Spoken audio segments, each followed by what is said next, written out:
Hello, today I'll be presenting a project titled Carbon Capture and Utilization Applied in Cement Industry. It has the final objective of producing light olefins such as ethylene and propylene. The main idea behind this process is to transform an industrial waste gas stream into valuable chemical feedstock. The overall process was divided into several major sections. First is the flue gases preparation zone. This zone is responsible for conditioning the gas stream coming from the cement plant, which contains CO2, nitrogen, water vapor, oxygen, and trace impurities, and are generally not at the right condition for direct downstream processing. In the simulation, I used coolers, separators, compressors, and heat exchangers to simulate a multi-stage compressor. This section ensures that the gas stream enters the next stage at appropriate temperature, pressure, and phase conditions, which improves both separation efficiency and process stability. Next is the CO2 absorption and stripping zone. This one is the most important part of the process because it is where carbon dioxide is selectively separated from the flue gases. In this zone, the carbon dioxide containing gas is sent to an absorption column where it is captured by an MDA prepared in solvent. Then the resolvent is regenerated in an absorber boiler where CO2 is released in a concentrated form and the lean solvent is recycled back into absorber. Also, this zone is energy intensive, especially the solvent regeneration step. This is why heat recovery and utility optimization were especially important in this part of the simulation. The next section is the methanol synthesis and purification zone.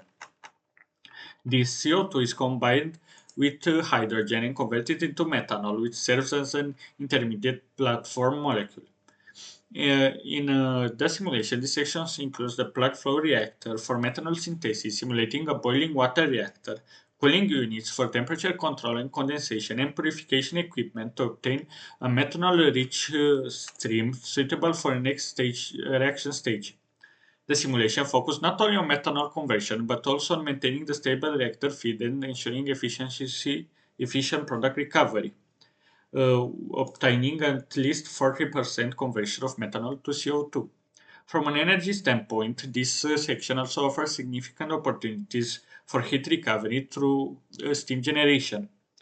Now, the next step is the methanol conditioning and the MTO reaction zone, where MTO means methanol to olefins. In this part of the process, methanol is converted into light olefins, mainly ethylene and propylene, which are highly valuable building blocks in the petrochemical industry. Before entering the reactor, we used a series of heat exchanger and a fire heater to get the stream to the necessary temperature. This is why this zone also contains preheating and conditioning equipment before the reaction itself. This section is the most chemically significant part of the process because it is where the carbon capture is finally transferred into high valuable olefins. Next is the reaction mixture separation zone. This zone is responsible for separating the reactor effluent into useful final products. Since the outlet of the MTO reaction is a complex multi-component mixture, separation becomes one of the most critical engineering tasks in the whole process. This was simulating using a series of distillation columns with the purpose of receiving an ethylene purity of 99% and at least 96% purity for the propylene. Also, the heavies were recovered and reused in a fire heater to generate steam.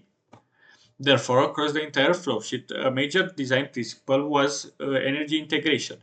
Instead of treating each zone independently, the simulation was built to identify where hot streams could transfer heat to cold ones, reducing the demand for external heating. This is especially important in a process like this one when multiple stages involve large thermal duties. In conclusion, this project demonstrates how cement industry flue gases can be transformed into valuable petrochemical products through an integrated process. So overall, this is not only a simulation study, but also a strong example of how carbon-intensive industries can be connected with sustainable chemical manufacturing. Thank you.